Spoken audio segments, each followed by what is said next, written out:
बिस्मिल्लाहिर्रहमानिर्रहीम। अस्सलाम वालेकुम। ईद वाले दिन को हमने आपके लिए कर दिया है बहुत ही आसान। इससे पहले भी मैं अपने चैनल पर तवा कलेजी की रेसिपी दे चुकी हूँ और तवा कलेजी मसाला की भी रेसिपी मौजूद है। लिंक मैं डिस्क्रिप्शन बॉक्स में दे दूँगी। लेकिन आज हम बनाएंगे नमकीन गोश्त, बहुत ही मज़ेदार।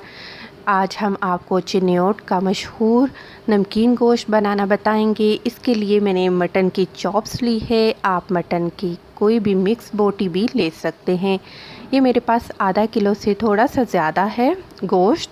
और इसमें हम शामिल करेंगे 1 टेबल स्पून लहसुन का पेस्ट, या फिर आप 6 से 7 जवे मोटे वाले लहसुन के लेकर उनका पेस्ट बना लीजिएगा। इसके बाद शामिल करेंगे 1 टीस्पून हम सफ़ेद ज़ीरा और 1 टीस्पून मेरे पास नमक है, या फिर अपनी मर्ज़ी से आप नमक कम या ज़्यादा कर सकते हैं।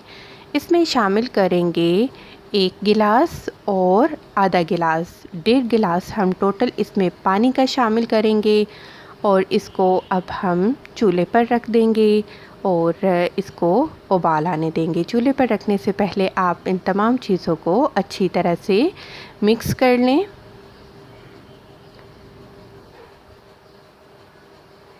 और अब हम इसको उबाल आने देते हैं पानी में।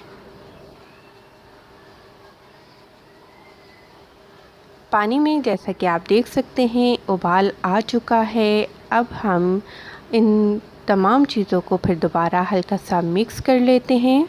और अब हम क्या करेंगे कि जो फ्लेम है चूल्हे की उसको लो और मीडियम के दरमियान में रखेंगे, ताकि हल्की आंच पर गोश्त गलता रहे। मटन जो है वो बहुत जल्दी गल जाता है बनिस्बत बीफ के।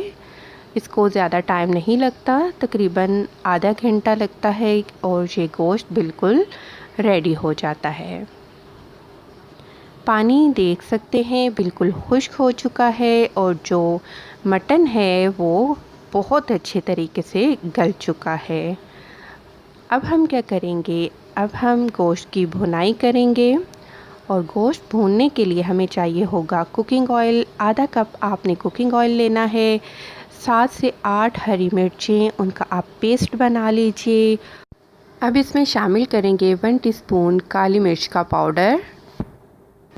और सबसे एंड में हम इसमें शामिल करेंगे हाफ़ लेमन जूस।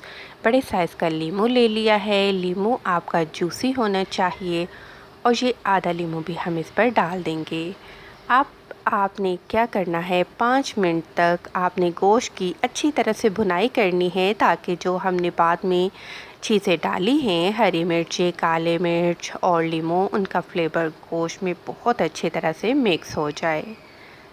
इस तरीके से आप अच्छी तरीके से चम्मच हिलाते हुए गोश्त को भून लेंगे। और बिल्कुल हमारा मज़ेदार सा चिन्योटी नमकीन गोश्त बिल्कुल रेडी है। आप इस रेसिपी को ज़रूर ट्राई करिए। मुझे उम्मीद है आपको ये बहुत पसंद आएगा। पसंद आए तो वीडियो को ज़रूर लाइक करें।